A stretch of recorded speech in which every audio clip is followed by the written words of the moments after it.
Boys welcome back to the channel. दोस्तों, ओ नाना को ओ टाटा करने के लिए रेडी हो जाओ। शायद वो यूनाइटेड छोड़ के जा सकता है। As per some Turkish reports he is going to Turkey. We will review this और हम बात करेंगे कि क्या होगा अगर ओनाना जाता है, कौन बनेगा हमारा नंबर 1 कीपर। सेनी लामंस, इसके बारे में काफी कुछ चर्चा चल रही है क्योंकि उसका इंटरव्यू सामने आए हैं। लौंडे गए हैं बौखला, उसका इंटरव्यू सुन के मजा आ गया उनको। बात करेंगे इसके बारे में भी दोस्तों। साथ ही साथ क्या चल रहा है इंजरी अप फ्रंट पे, भैया हमारे मथेउस क्यूनिया, मेसन माउंट, इनसे रिलेटेड क्या खबरें हैं, क्या हमें धक्का लग सकता है अगले कुछ गेम्स में इन दोनों प्लेयर्स के साथ। और साथ ही साथ लीचा मार्टिनेज, इसको मत भूलना भाई, ये वापस आ सकता है जल्दी। बट सोशल मीडिया पे चल रहा है इसको सीडीएम खिलाने की बात, इस पे मैं अपनी राय जरूर दूंगा आपको। और लास्टली लुइस साहा ने, हमारे एक्स प्लेयर ने बेंजामिन सेस्को के बारे में कुछ बोला है of why he can fail, और मैं आपको बताऊंगा अपनी ओपिनियन इस टॉपिक पे। सो दोस्तों, काफी कुछ होगा इस वीडियो में बात करने को।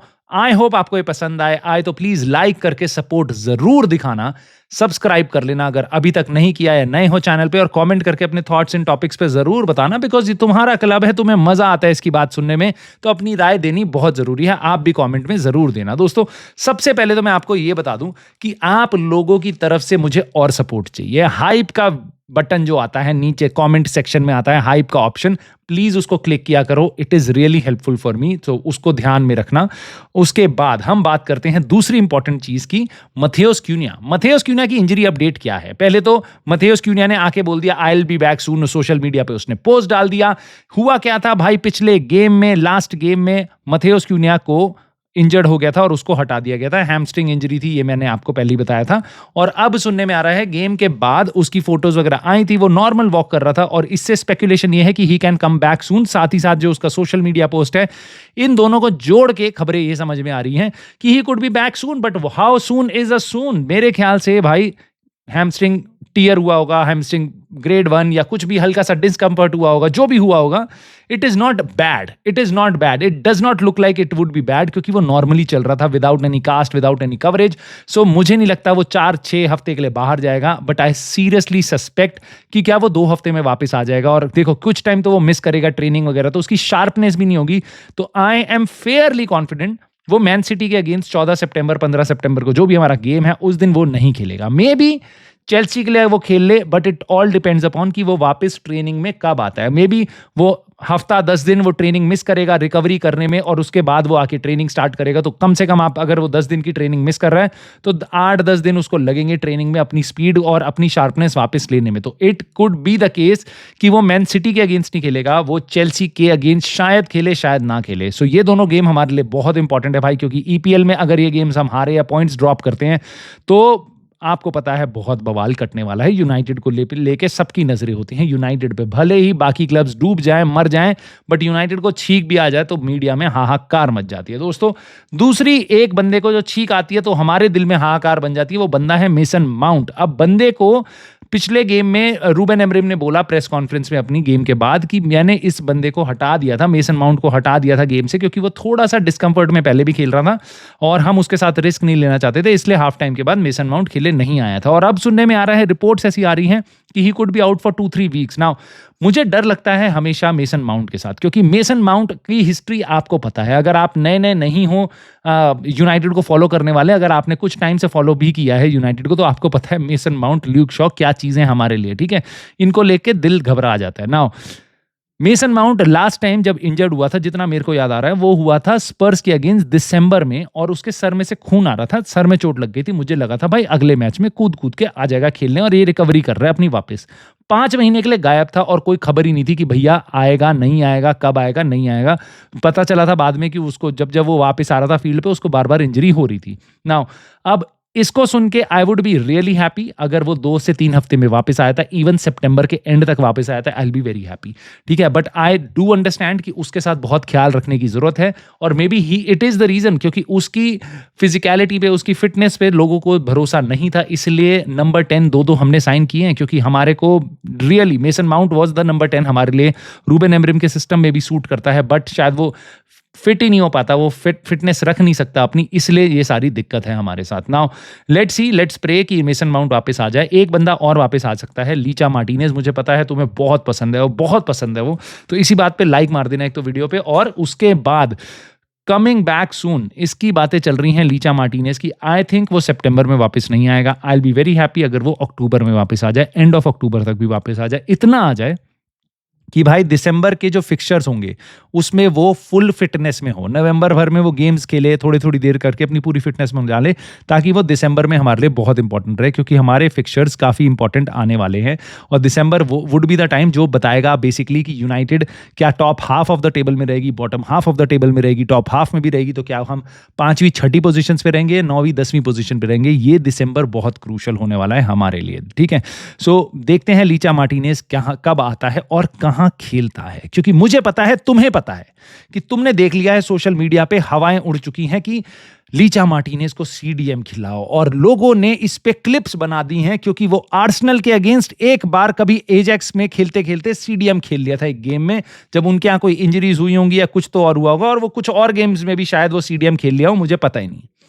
भाई अगर आपके मन में भी ये ख्याल है और अगर आप भी उन क्लिपिंग्स को देख के इन्फ्लुएंस हुए हो, तो मैं आपका भ्रम तोड़ देता हूं यहीं पे, क्योंकि मेरा काम ये है, मैं बेफालतू की एक्सपेक्टेशंस वहीं पे उतार देता हूं, वहीं पे खत्म कर देता हूं, भाइयों की एक्सपेक्टेशंस खराब नहीं होने देता, क्योंकि सोशल मीडिया में कुछ भी बोलते हैं, कुछ भी करते हैं, ठीक है। नूस मैच जो आई, एरिक टेन हाग ने नंबर 10 पोजीशन में खिलाया था। मैं उसकी क्लिपिंग्स निकाल के आपको दे दूंगा, उस मैच में कितनी बार उसने पासिस करी, बॉल रिसीव करी, और वो देख के आपको लगेगा बहुत अच्छी पोजीशन में खेल रहा है, बहुत बढ़िया, लेकिन वो नहीं है। वो that is a basically a Hail Mary attempt, और बेसिकली एक जुगाड़ है, ठीक है। Lisandro Martinez can not play as a CDM, that is the truth. He can play as a CDM maybe in Dutch league, he can not play as a CDM in Premier League. Premier League में फट जाएगी, एकदम हालत खराब हो जाएगी team की अगर वो सीडीएम खेलता है। रीजन, पहली बात, he is an aggressive tackler, so I want him to be the defensive बंदा। उसके बाद पासिंग उसकी बहुत अच्छी है, बट जब उसको टाइम मिलता है, उसको कब टाइम मिलता है, उसको टाइम मिलता है जब वो डिफेंस में खेलता है। जैसे ही सीडीएम आप बनते हो, आपके पास बॉल पहले आती है, बंदा दूसरा उसके बाद आ जाता है। आप देखते हो सारी टीम्स की प्रेसिंग, डिफेंडर को बॉल आगे लाने देते हैं, और जैसे ही डिफेंडर आगे पास करता है, प्रेसिंग स्टार्ट हो जाती है। प्रीमियर लीग का लेवल तुम्हें पता है कितना ब्रूटल है, तो यहां पे जो एक्चुअल में हमारे सीडीएम है, वो सीडीएम बन नहीं पा रहे हैं, वो खेल नहीं पा रहे हैं। उगाटे को बॉल, जब तक वो बॉल रिसीव करता है तब तक उसको समझ ही नहीं आता, उसका टच उतना अच्छा नहीं है। तुम्हें लगता है लिसांड्रो मार्टिनेज का टच एकदम एक्सक्यूजेट है, और वो डिफेंस से निकल के सीडीएम खेल के और वहां से वो उतनी ही गेम बना लेगा और उतनी अप एंड डाउन कर लेगा, और क्या वो फाइनल थर्ड के आसपास बॉल के साथ कुछ कर सकता है? I seriously doubt that. Physicality wise he is very strong, but मुझे लगता है कि वो ये काम नहीं कर सकता because of the skill set that he has and he.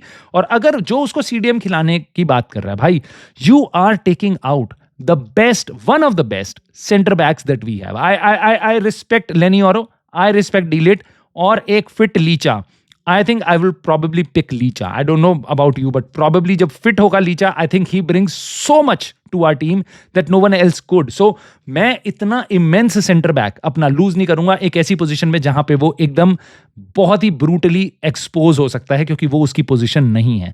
तो मुझे नहीं लगता वो खेल सकता है सीडीएम। तो अगर आपको ऐसा लगता है तो प्लीज मुझे आप कमेंट करके बताओ आपको क्यों लगता है ऐसा कि वो सीडीएम खेल सकता है। दोस्तों, एक बंदा जो बिल्कुल नहीं खेल सकता हमारी टीम में, जिसको देख के मेरे को बहुत डर लगता है, that is Andre Onana. But I am also worried कि may B he is going to be our number 1 keeper. Now reports ये आ रही हैं कि आंद्रे ओनाना बिक जाएगा और चला जाएगा टर्की। रिपोर्ट्स की रिलायबिलिटी बिल्कुल कम है, क्योंकि जो रिपोर्ट्स कह रही थी कल की ट्रेबन्सपोर, जो एक टर्की का क्लब है जिन्होंने अपना एक कीपर बेचा है गैलाटासराय में, उनके पास पैसा पड़ा है, वो कह रहे थे कि वो आ रहे हैं बेयंडीर के लिए। अब रिपोर्ट्स आ रही हैं कि वो आ रहे हैं ओनाना के लिए। बेसिकली उनको यूनाइटेड के कीपर्स के साथ लिंक किया जा रहा है और 15 मिलियन का ऑफर आ रहा है। ना, पहली चीज, यूनाइटेड कभी भी 15 मिलियन में डील कर ही नहीं सकती, कर सकती नहीं है, मतलब ऐसा नहीं है करेंगे नहीं, कर ही नहीं सकते हम, ठीक है। हम 25-30 मिलियन से नीचे की ये डील कर ही नहीं सकते, क्योंकि हमारे पास बुक लॉस है। जिनको नहीं पता बुक लॉस मैं क्या करूंगा, मैं आपको बस इतना बताता हूं, इतना समझ लो, मेरी पुरानी वीडियोस आपने नहीं देखी तो, कि भैया ये डील कर नहीं सकती, financially it is impossible for us to do. Now second thing, ऐसा हो सकता है कि लोन ऑफर आ जाए। ना, लोन ऑफर में क्या ओनाना वहां जाएगा? अगर जाएगा तो उसकी सैलरी कौन देगा? क्योंकि मुझे नहीं लगता टर्की क्लब इसके सारी पूरी सैलरी देंगे। और क्या यूनाइटेड उसको जाने देगी? उसकी कुछ पार्ट ऑफ सैलरी लेने के बाद, मतलब कि हम थोड़ा सा पार्ट ऑफ सैलरी दे देंगे और आप इसको ले जाओ। I don't think so it is going to happen. मैं नहीं देख सकता कि Andre Onana will go. Now reason उसका मैं आपको बताता हूं, इररिस्पेक्टिव ऑफ कि वो कितना ही बेकार खेलेगा, इररिस्पेक्टिव ऑफ उसकी परफॉर्मेंस, 2 साल से वो स्टेबल नहीं हो पाया यूनाइटेड में, अच्छी सी परफॉर्मेंसेज नहीं दे पाया। रूबेन एमरिम के बारे में रिपोर्ट्स भी आ रही हैं कि उसका और ओनाना का रिलेशनशिप ओके है, वर्केबल है, बट मुझे नहीं लगता यूनाइटेड की टीम, देखो फैंस कुछ भी बना लेते हैं स्टोरी अपने मन में, ठीक है, बट यूनाइटेड की मैनेजमेंट, यूनाइटेड के जो कोचेस हैं, उनके कोचिंग स्टाफ है, गोलकीपिंग कोच है, रूबेन एमरिम है, इन सबको पता है Andre Onana is the senior goalkeeper. I know you don't like this statement, I don't like this statement, but fact is, truth is, Andre Onana is our senior goalkeeper. Bayindir ने उसकी position ली है क्योंकि starting of the season में Andre ओनाना fit नहीं था और starting of the season में वो अवेलेबल नहीं था सिलेक्शन के लिए, इसलिए बेंडीर के साथ गए। एक गेम खेला ओनाना और उसमें कर दिया उसने कचरा। Now it could be the case कि बेंडीर को नंबर 1 कीपर बनाए रखा जाए और उसके बाद उसके साथ कंपीट कर रहे हैं हमारे दोनों कीपर, ठीक है, जो कि सानी लेमेंस है और आंद्रे ओनाना है। But I would not be surprised कि आंद्रे ओनाना ही हमारा नंबर 1 कीपर रहता है और सेकंड कीपर हमारा, और जो बैकअप कीपर है दैट बिकम्स सैनी लेमेंस, और बेंडीर को फर्दर पैकिंग डाउन में नीचे ले आते हैं ऑर्डर में, ठीक है, ऐसा बिल्कुल हो सकता है। सो प्लीज इस पॉलिसी में मत रहना कि ओनाना हमारे लिए नहीं खेलेगा, बेंडीर नहीं खेलेगा, सैनी लेमेंस आ गया है तो वो खेलेगा, क्योंकि मैं देख रहा हूं जैसे उसके इंटरव्यूज आए हैं, उसकी स्टेटमेंट पकड़ पकड़ के, बातें सुन सुन के लोग ऐसे हवा में उड़ जाते हैं कि भैया सैनी लेमेंस ही हमारा नंबर 1 कीपर बनेगा। I think it would be very tough for him to start against Man City, और इवन देन उसके साथ वो स्टार्ट कर ले वो भी बहुत मुश्किल है। बट उस बंदे के लिए सोचो यार, उस बंदे के लिए सोचो, वो बंदा जितना मुझे पता है 23,000 की कैपेसिटी के सामने स्टेडियम के आगे कभी नहीं खेला। जो बिगेस्ट स्टेडियम उसने देखा है ना वो 15,000, 20,000, 23,000। अब आप उसको ले आओगे 70-80 हजार ऐसी जगह पे जो इतनी वाइल्ड है, ऐसे प्लेयर्स के सामने जो इतने वाइल्ड है ना, उसके बारे में क्या बोला गया है, क्या पोटेंशियल टैलेंट है उसके अंदर। पहले तो उसने एक सीजन बिताया है बेल्जियन प्रो लीग में, ठीक है, मेन लीग में पहली बार उसने स्टार्ट किया था और पहले साल में उसने बहुत एक्सेप्शनल परफॉर्मेंस दी है, जिसको देख के हमने पैसा दिया और उस पोटेंशियल को खरीदा है। That does not mean he is ready to be the Manchester United number 1 keeper. I would be really surprised if it does that. मैं ही नहीं कह रहा, मैं नहीं चाहता वो फेल हो, मैं चाहता हूं वो बन जाए हमारा नेक्स्ट डेविड डिगिया, डबल डेविड डिगिया बन जाए, ठीक है, और तुम भी यही चाहते हो। बट रियलिटी इज कि वो कभी भी ऐसी पोजीशन में नहीं रहा। अब क्या तुम्हें लगता है, देखो उसके स्ट्रेंथ्स क्या हैं। उसकी स्ट्रेंथ बताई जाती है कि वो बहुत एग्रेसिव है अपनी लाइन छोड़ के आगे आने के लिए। मान लो कि कोई स्ट्राइकर आ रहा है और वो बॉल लेके आ रहा है तो ही विल अटैक इट, और अगर कोई क्रॉसेस वगैरह आता है he will attack it. Now problem बस यहां पे ये है कि अभी तक हम बेल्जियन प्रो लीग के प्लेयर्स के आगे वो ये कर पा रहा था। अब प्रीमियर लीग में बेस्ट ऑफ स्ट्राइकर्स हैं। Now he will be up against Mohamed Salah, up against like Alexander Isak, और आई डोंट नो कॉर्नर्स पे आर्सेनल के डिफेंडर्स, उनके साथ भी वो सब कर सकता है जो वो अपनी बेल्जियन लीग में कर रहा था। I don't know, it is yet to be seen. कुछ लोग प्रेशर में ग्रो कर जाते हैं, कुछ एकदम सकम्ब कर जाते हैं। So we don't know how it is going to गो।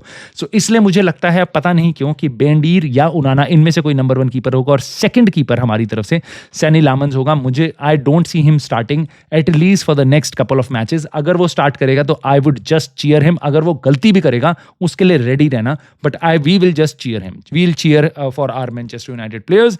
दोस्तों जाने से पहले मैं आपको एक और चीज बताता हूं जो बोला है लुइस साहा ने बेंजामिन सेस्को के लिए। सो बेंजामिन सेस्को के लिए क्या बोला है लुइस साहा ने, उसने बोला है I think he is capable if the manager manage to get the link between midfielder and striker. So basically बता रहा है कि वो केपेबल है, कि वो कर सकता है काम अगर मिडफील्ड और स्ट्राइकर के बीच में लिंक होता तो। अब वो सेस्को के बारे में बोल रहा है कि ही मे फेल, वो फेल हो सकता है। रीजन वो दे रहा है बहुत लॉजिकल लग रहा है मुझे। वो कह रहा है कि unfortunately we didn't get the midfielder we wanted. तो जब हमारे को मिडफील्डर ही नहीं मिला तो हम उस डिपार्टमेंट में बहुत वीक हैं, ठीक है, और उसके बाद सेस्को इसके कारण स्ट्रगल कर सकता है। और मुझे उसकी बात सुन के लगा यार एक्चुअल में मैंने कभी इस तरीके से इस बात को सोचा नहीं, और लुइस साहा में भी शायद ये बहुत सही बात बोल रहा है कि यस मिडफील्डर नहीं आया तो इट इज नॉट जस्ट कि हमारे को डिफेंड कैसे करेंगे, उसके कारण हमारा कीपर एक्सपोज हो सकता है, उसके कारण हमारा डिफेंस एक्सपोज हो सकता है, उसके कारण हमारा पैटर्न ऑफ प्ले नहीं दिखेगा, but it could be a reason why Rasmus Hojlund struggle, it could be the reason why our new Benjamin Sesko could struggle. But of course मुझे कैसा लगता है यूनाइटेड कैसा करेगी, बेंजामिन सेस्को चलेगा नहीं चलेगा, मुझे बिल्कुल ऐसा लगता है बेंजामिन सेस्को की क्वालिटी काफी अच्छी है और वो दिखाई देगी। और साथ में उसके पास आपके मथेउस क्यूनिया और ब्रायन एम्बेमू हैं, ठीक है, वो हमारी टीम पिछले साल से तो काफी बेटर होगी, तो सेस्को अपनी क्वालिटी जरूर दिखाएगा।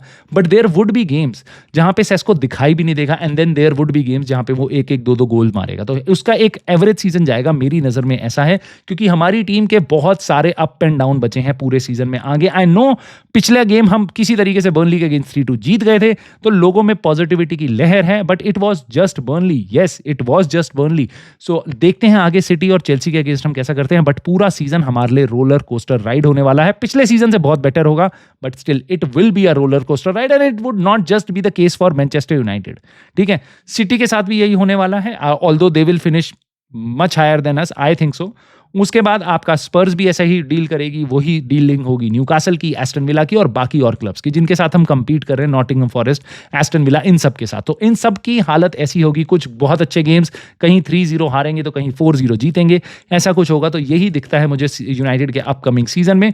जाने से पहले लास्ट चीज मैं आपसे शेयर करना चाहता था वो ये कि कुछ लोग कह रहे हैं, ऑल्दो हमारी गोलकीपिंग सिचुएशन मेरे को नहीं बहुत अच्छी लगी, जिस तरीके से हमने एक एक्सपीरियंस स्ट्राइकर गोलकीपर साइन नहीं किया, बट कुछ लोग कह रहे थे कि सेनी लेमेंस की डील जो हमने करी है दैट इज रियली अमेजिंग, और अच्छा किया हमने एमी मार्टिनेज को साइन नहीं किया। नाउ इसका लॉजिक अगर तुम देखोगे तो वो बताएंगे आपको कि क्यों सेनी लेमेंस 23 साल का है और उस पे पैसा नहीं लगाया हमने, उस पे पैसा लगाया हमने 34 साल के डीबू मार्टिनेज पे पैसा नहीं लगाया, जबकि डेविड डिगेया और वेंडर सार हमारे पास आया था, वो ओवर एज था, वो 34-35 साल का था जब वो हमारे पास आया था, and he lived a legendary life at United, right. So goalkeeper की एज को हमेशा लोग क्वेश्चन में डाल रहे हैं, और फिर लोग बोलेंगे आपको कि डीबू मार्टिनेज की सैलरी बहुत ज़्यादा थी, उसकी ट्रांसफर फी बहुत ज़्यादा थी। उन लोगों से जो डिफेंड कर रहे हैं कि हमें एमी मार्टिनेज को साइन ना करके अच्छा किया, उनसे मैं बस एक सवाल पूछूंगा।